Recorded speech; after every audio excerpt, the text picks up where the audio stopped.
창세기 21장 14절 아브라함이 아침에 일찍이 일어나 떡과 물 한 가죽부대를 가져다가 하갈의 어깨에 메워주고 그 아이를 데리고 가게 하니 하갈이 나가서 브엘세바 광야에서 방황하더니 가죽부대의 물이 떨어진지라 그 자식을 관목 덤불 아래에 두고 이르되 아이가 죽는 것을 참아 보지 못하겠다 하고 화살 한바탕 걸이 떨어져 마주 앉아 바라보며 소리내어 우니 하나님이 그 어린아이의 소리를 들으셨으므로 하나님의 사자가 하늘에서부터 하갈을 불러 이르시되 하갈아 무슨 일이냐 두려워하지 말라 하나님이 저기 있는 아이의 소리를 들으셨나니 일어나 아이를 일으켜 내 손으로 붙들라 그가 큰 민족을 이루게 하리라 하시니라. 하나님이 하갈의 눈을 밝히셨으므로 샘물을 보고 가서 가죽부대에 물을 채워다가 그 아이에게 마시게 하였더라. 아멘. 최근에 일어난 아프간 사태를 언급하지 않을 수 없습니다. 옛날에 한때 장악했다가 다시 후퇴했다가 20년 만에 돌아온 탈레반, 옛날과 변함이 없다고 스스로 그렇게 공언을 했습니다. 특히 여성들의 지위가 아주 열악한데요. 말하기를 여성이 있을 곳은 집과 무덤밖에 없다. 이렇게 한다고 합니다.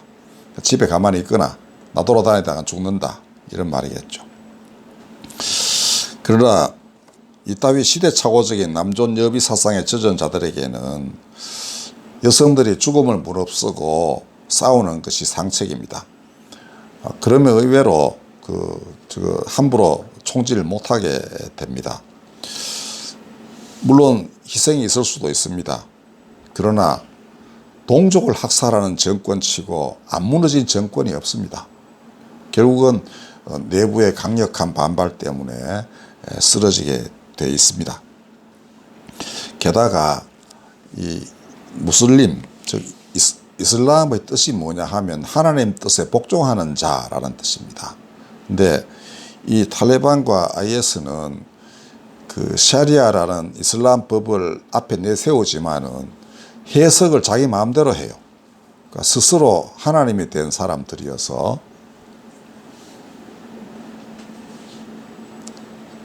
하나님이 된 사람들이기 때문에 정통 이슬람 사람들이 보기에는 이슬람도 아니라고 그렇게 봅니다. 그러니까 이게 탈레반 그다음에 이슬람 국가라는 IS 이런 거 다 그래요. 알카이다 같은 거. 이걸 이슬람 원리주의라고 하는데 저는 이슬람 전체주의라고 아예 이제 용어를 정의하고자 합니다. 이런 전체주의 사고방식은 하나님 뜻에 합당하지 아니합니다. 절대로. 그리고 이걸 아는 많은 정통 무슬림들이 또 있습니다. 그래서 이들이 저항의 대열에 합류할 가능성이 대단히 큽니다. 안 그러면 이슬람 자체가 전 세계로부터 외면당하게 될 것 같으니까 그렇게 당연히 되게 돼 있어요. 자, 생각해 보십시오.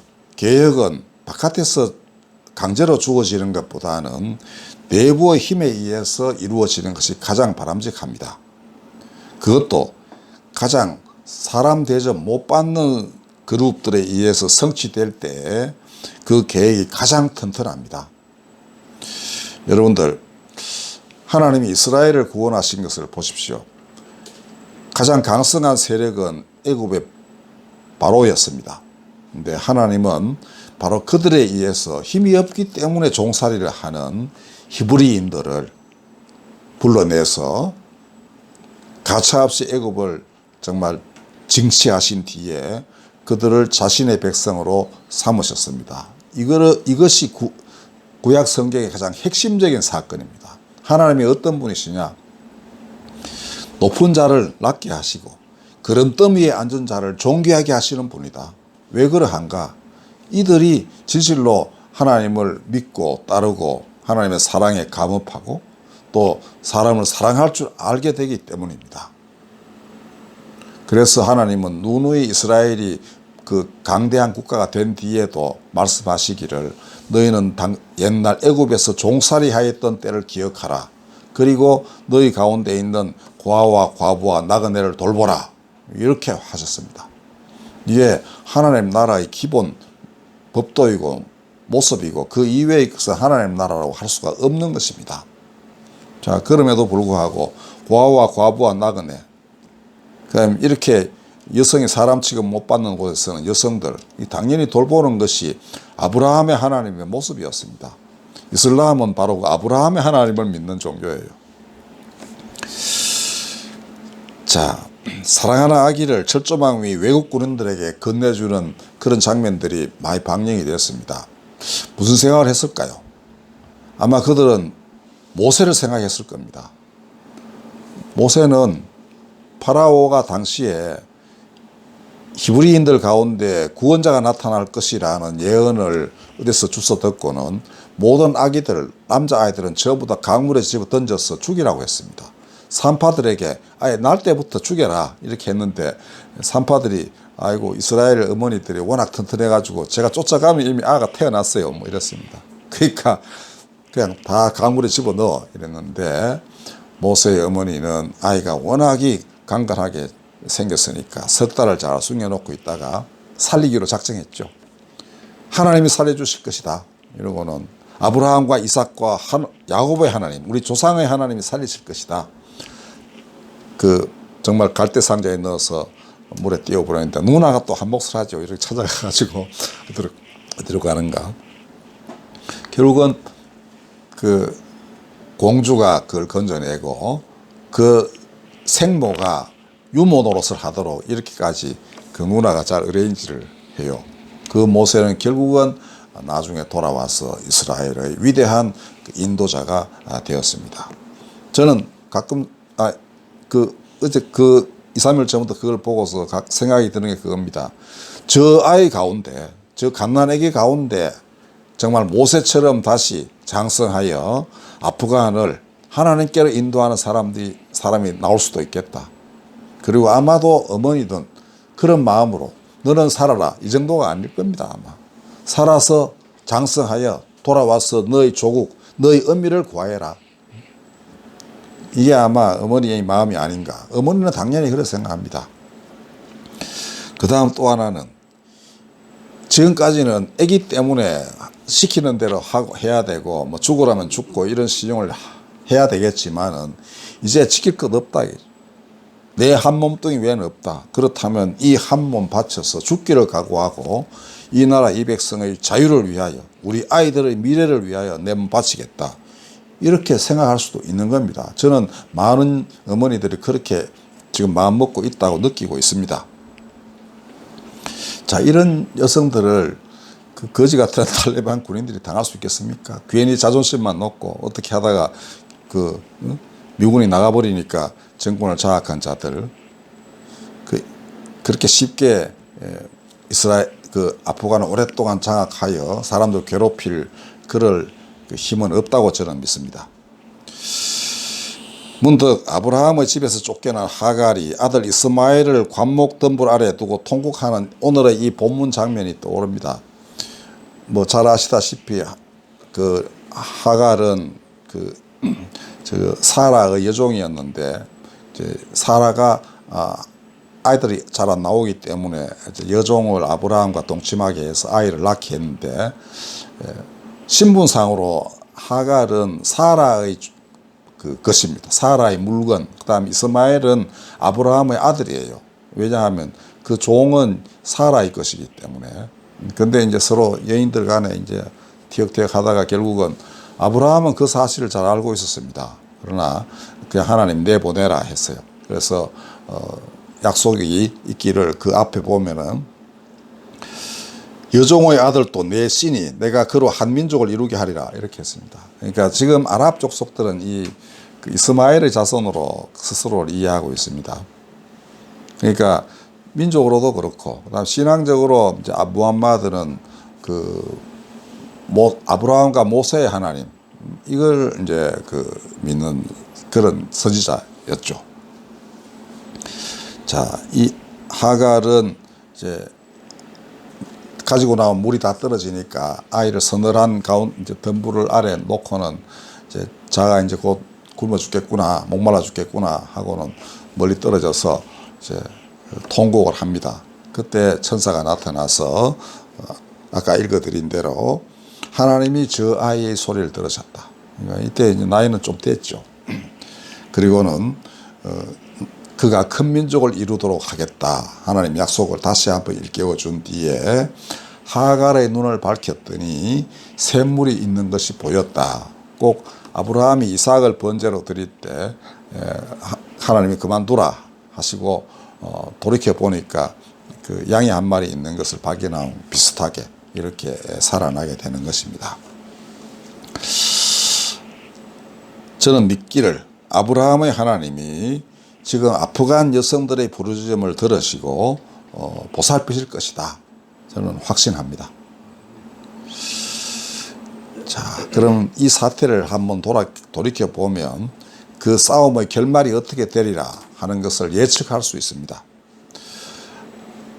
아프간 지금 사태는 1975년인가요? 베트남 멸망할 완전히 함락될 때처럼 베트남 전쟁처럼 미국의 패배로 자리매김이 되는 듯해요. 미국은 애써 우리는 지지 않았다. 우리 할 일 다 했다. 후회 없다. 이러는데 뭐 결국 빠져나오고 자기들이 지금까지 지키려 했던 사람들 수백만 명을 흉악한 자들에게 내어줬으니 세계 최강의 군대가 체면이 사실은 말이 아니게 됐습니다. 왜 그럴까? 손자병법에 보면 적을 알고 나를 알면 100번 싸워도 위태롭지 않다라고 되어 있습니다. 뭐 백전백승 이렇게 되어 있어서 적을 알고 나를 알면 100번 싸워 100번 이긴다라고 일반적으로 알려져 있지만 위태롭지 않다라고 되어 있습니다. 완전히 박멸할 수는 없어도 내가 절대 위태롭게 백성들을 자기 군사나 백성을 그렇게 위험에 빠뜨리지는 않는다는 거예요. 세계 최강의 정보력을 지니고 있고 막강한 군사력을 지니고 있는 미국이 20년간 이렇게 관여하면서 아프간을 왜 몰랐겠습니까? 탈리반을 왜 몰랐겠습니까? 적도 알고 나도 아는 그런 위치에 있는 게 미국의 능력입니다. 그럼에도 그러면 위태로움에 빠지지 않아야 될 테인데 왜 이렇게 됐는가? 저는 베트남 사람, 아프간 사람들 중에도 괜찮은 사람 많았을 겁니다. 그 다음에 패배의 원인은 그러한 사람들조차 뭐 나쁜 그런 탈리반도 있고 뭐 그거 동조하는 사람도 많았겠지만 괜찮은 사람들이 얼마나 더 많았겠어요. 특히 여성들의 경우에는 뭐 더 말할 것도 없습니다. 패배의 원인은 이 나라와 백성을 미국이 사랑하지 않았기 때문이다. 저는 그렇게 단언해도 좋다고 봅니다. 근거가 있습니다. 아프간에 꽤 괜찮은 사람들이 있었을 터이고 이 나라를 사랑했다면 그들을 통하여 그 나라를 잘 가꾸어서 그런 흉악한 세력들이 득세하지 못하도록 만들어 놨을 거예요. 탈레반은 세계 최대의 불상 그대로 폭탄으로 폭파시켜버린 그런 야만인 같은 사람들입니다. 그리고 다른 종교이기 때문에 다 없애버려야 된다 이렇게 생각했는데 그 세계 문화유산이에요. 그거는 여튼 자 근데 미국 대통령은 뭐라 그랬냐 하면 우리는 국가를 리빌딩하는 게 목적이 아니었다라고 말했습니다. 이거 트럼프 때부터 있어 온 일입니다. 근데 뭐 처음에부터 그랬는지 그건 모르겠어요. 그러나 처음에야 제대로 된 국가 만들어서 하는 게 좋겠다고 생각했겠죠. 근데 어느 날부터 전쟁에 휘말리고 끝도 없이 그렇게 시달리니까 이제 그다음에 아프간 정권을 장악한 사람들도 뭐 별로 부패만 했지 능력이 없고 뭐 백성 사랑하는 것 같지도 않고 이랬으니까 여러 가지 이유가 있겠죠. 그렇지만은 미국은 국가를 세웠어야 마땅합니다. 그래야만 가장 허약한 사람들이 보호를 받는 거예요.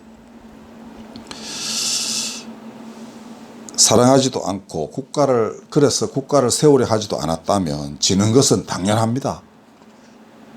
이건 하나님이라 해도 돌이킬 수 없는 그런 인간 행위의 열매예요. 자, 그렇다면 아프간의 미래는 어떻게 될까? 자신과 조국과 아이들을 사랑하고 자유를 사랑하는 아프간 여성들이 국가를 다시 세우려 한다면 하나님은 이들에게 승리를 주실 것입니다. 모든 싸움이 그러합니다. 사랑이 많은 쪽에 마지막에 이기는 것입니다. 예수님 말씀하셨죠. 잡혀가실 때 그 제사장의 종 마르코의 귀를 그러니까 앞장서서 아마 예수를 잡으려 했겠죠. 베드로가 칼을 빼가지고 귀를 잘랐습니다. 한쪽 귀를. 그때 하신 말씀이 칼을 거두어라. 칼을 가지는 자는 다 칼로 망하느니라 이렇게 했습니다. 그리고 그 귀를 고쳐주셨어요. 하나님은 이런 분이십니다. 아무것도 없는 칼을 전혀 가지지 않은 예수와 모든 것을 다 가진 빌라도가 마주했습니다. 누가 이겼죠?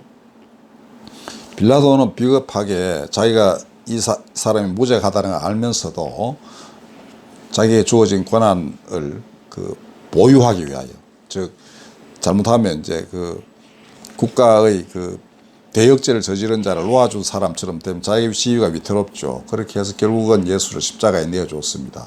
그러나 최후 승리자가 누구죠? 로마도 다 사라지고 모든 제국의 영광은 다 사라져도 그리스도의 영광은 남아있고 앞으로도 그럴 것입니다. 누가 승리자입니까?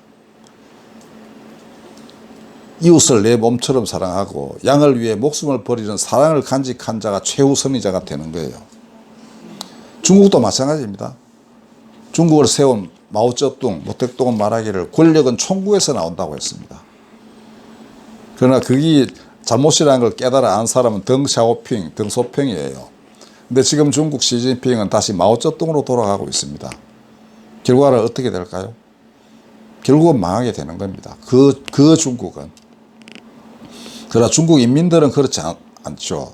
그걸 우리는 구분하여 생각해야 됩니다. 그 안에서 진실로 서로를 이웃처럼 내 몸처럼 사랑하는 사람도 있으면 그 사람들을 통하여 다시 새롭게 하시겠죠. 여러분들 하나님의 전능하심과 선하심을 믿으십시오. 그리고 아기를 모세를 강물에 띄어 보내듯이 그렇게 보내는 어머니들이 있는 한 아프간도 살아날 것입니다. 자, 오늘 우리의 문제로 돌아와 보면 더 이상 자세한 이야기 드리고 싶지 않지만 이런 용기를 가진 사람들이 있어야만 이 나라도 삽니다. 근데 아프간에도 많죠. 제이급 지 살라고 막 공항에 와가지고 비행기에 막 매달리고 하는데 그런 사람들 이외에 다른 많은 진실로 남아서 끝까지 아프간을 살리겠다는 사람 많을 거예요. 여성 시장도 있고 장관도 있고 그렇더라고요. 자기는 끝까지 지키겠다 한 겁니다. 우리나라에도 분명히 그런 사람들이 곳곳에 다 있어서 지금도 이 나라가 안 무너지고 있는 거예요. 우리 여러분들도 다 그런 자리에 있다고 저는 믿습니다. 그렇게 부름받으셨고 그러므로 기도를 끊지 마십시오. 끝까지 내가 사랑하는 사람, 그 다음 좀 더 나아가면 이 사회도 이 나라도 그들을 위하여 기도할 수 있습니다. 전 인류를 위하여 기도할 수도 있고 아프간을 위해서 기도할 수도 있고 그렇게 되어 있습니다. 여러분들 기도 영역을 넓히십시오. 그러면 하나님이 그들과 다 성령 안에서 하나가 되게 하십니다. 그리스도 안에서 하나임을 깨닫게 하십니다. 그러면 누가 이기겠습니까? 절대로 총구를 믿는 자가 이길 수가 없는 것입니다. 이걸 계기로 이슬람도 거듭나고 그렇게 해서 그리스도의 뜻이 어떤 것인지를 다른 모든 종교도 깨닫고 그렇게 해서 하나님이 다스리시는 나라가 하루속히 이 땅에 임하시기를 바랍니다. 기도하겠습니다. 거룩하신 하나님, 아프간의 여성들에게 힘을 주소서, 믿음을 주소서, 그 소망을 다 이루어 주소서, 이 땅에 평화를 가져다 주시옵소서. 예수님의 이름으로 기도하였습니다.